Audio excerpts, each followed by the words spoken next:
प्रभाग क्रमांक 9च्या प्रचाराचा शुभारंभ झालेला आहे. काय काय मुद्दे घेऊन आपण या निवडणूक तयार करणार? आज आम्ही प्रचाराचा शुभारंभ या प्रभागातील प्रतिष्ठित नेते, प्रतिष्ठित व्यक्ती, सर्व मतदार यांचा सोबत घेऊन आम्ही शुभारंभ केलेला आहे आणि त्याचा नारळ आज आम्ही फोडलेला आहे. आम्ही प्रत्येक घरोघरी जाऊन काँग्रेसला मतदान करा असं आवाहन करत आहोत आणि जे प्रभागातील अपूर्ण राहिलेली कामं आहेत किंवा जे काही नियोजित कामं आहेत ते पूर्ण करण्याचे आश्वासन आम्ही त्यांना देत आहोत.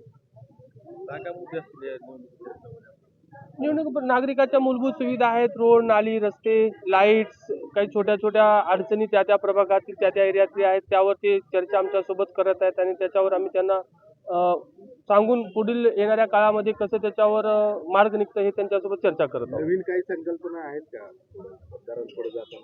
मतदानापुढे जाताना आता जे आधुनिक युग आहे, आधुनिक युगानुसार शिक्षण आहे, आरोग्य आहे, याची हेल्थ आहे, यावर आम्ही पुढं काय काम करणार आहेत, पुढं काय योजना त्यांच्यासाठी आणणार आहेत हे त्यांच्यासोबत मांडवत आहोत आणि याचा प्रतिसाद आम्हाला त्यांच्याकडून भरपूर असं मिळत आहे. प्रभाग 9 मध्ये आपल्यासमोर कसं आव्हान आहे, कसं होतं? प्रभाग 9 मध्ये उमेदवार जे आलेले आहेत त्यांना आम्ही आव्हान म्हणूनच बघत आहोत. आम्ही आमच्या पक्षाचा आणि आमच्या कामाचा प्रचार प्रसार मतदारापर्यंत करत आहोत आणि आमचं तसं काँग्रेस पक्षाचं आणि आमचं चांगलं काय ते मतदारापर्यंत आम्ही पोहोचवत आहोत. तुमच्या प्रचाराचा शुभारंभ झालेला आहे, काय सांगाल? आज आम्ही प्रभाग क्रमांक 9चा प्रचाराचा शुभारंभ केलेला आहे. विकासाला साथ आणि काँग्रेसला साथ सर्व जनतेने स्वीकारलेलं आहे. येत्या काळाची आखडलेली कामं आहेत, राहिलेले नियोजन आहेत. येत्या पुढच्या 5 वर्षी पंचवर्षी कार्यक्रम आम्ही राबवू आणि जास्तीत जास्त काम आम्ही 9 क्रमांकमध्ये म्हणजे आमच्या कामाच्या रूपे आम्ही काम इथं आणू. काय काय मुद्दे असतील या निवडणुकीचे? ह्या निवडणुकीत मुद्दे सांगता येईल म्हणजे जे माझ्या प्रभागाबद्दल मी एकटी बोलते की माझ्या प्रभागामध्ये थोडेशा नालीचे कामं राहिलेले आहेत, स्वच्छतेकडे थोडं दुर्लक्ष झालेलं आहे. त्याचं कारण म्हणजे आम्ही कारण नाही, त्याचं कारण प्रशासन आहे.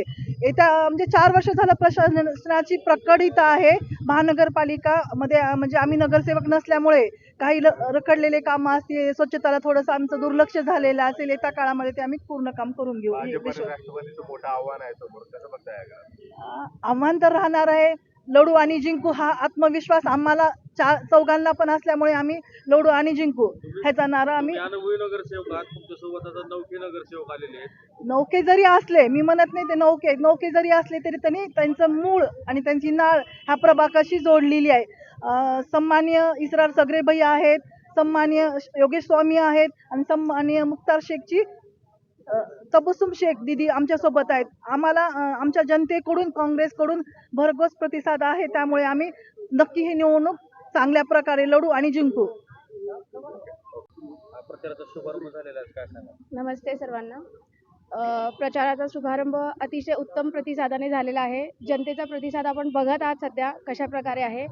जनतेच्या मनामध्ये आमच्यासाठी जे प्रेम आहे ते ताईंनी जे अगोदर केलेली काही कामे असतील यात आणि येणाऱ्या पुढील काळामध्ये त्यांना आम्ही जी देणारे आश्वासन आहोत ते पूर्ण करण्याचं त्यांच्यामध्ये जनतेमध्ये प्रतिसाद आहे की आम्ही काही त्यांच्यासाठी करू शकतो.